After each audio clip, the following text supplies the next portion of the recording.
think it's important, first of all, to build the linkages and the partnerships between industry and the communities themselves. And once that's done, then it's important also to learn about one another. Some of the challenges are the low graduation rate of Aboriginal students and having to ladder them up or skill them up before they start any real mining training.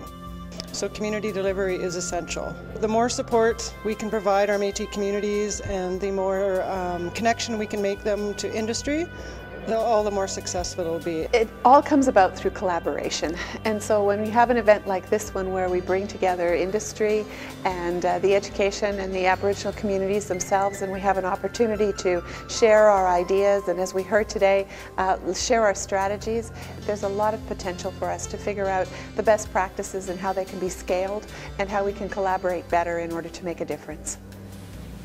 We talk a lot here of recruiting young Aboriginal people into the mining industry. Well, the question I have is, what does it take to become a miner? That was really a big part of our goal, was to make sure that all these players are at the table to talk about the issues of Aboriginal education leading to careers in mining. And the delegates really do represent those three main groups, also including government. There are significant gaps in education and training needs, and there are labor needs, training needs within industry, and the Aboriginal workforce is underutilized, and I think that education is that place to bring together the two groups. My region is about 17,000 Inuit, and if we plan it right, our first mine will be Baffinland. And Baffinland will not have to fly in, fly out people from southern Canada if we do the education and training right. Companies more recently have recognized that they have to do more in inspiring and encouraging young people to become involved and providing the information to the younger generation that gives them that, I guess, the vision that, hey, maybe this is something that I can do.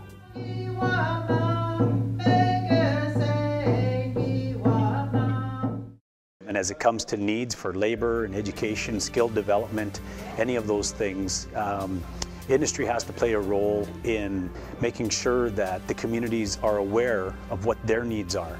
Private sector partnerships with First Nations communities are critical right now.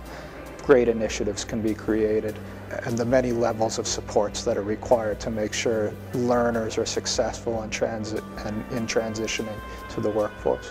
My goals are to understand the ways that, that the mining industry is seeking to tackle the very important issue of Aboriginal participation in education.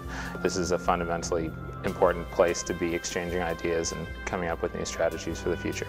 Everyone here has so much to bring to the table, so much to offer. They're doing great things in their own communities and their own organizations, and hear what's happening across the country so that you can bring that back home is, I think, a really important opportunity for people. Definitely, I've learned lots and I've got lots to take back home, and in fact I'm looking forward to next year as well, and hopefully it'll continue to grow.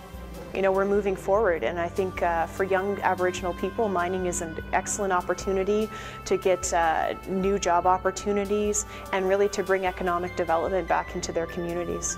I'm very excited about this and feel very optimistic about what we're going to be able to accomplish as a first step in a very long journey.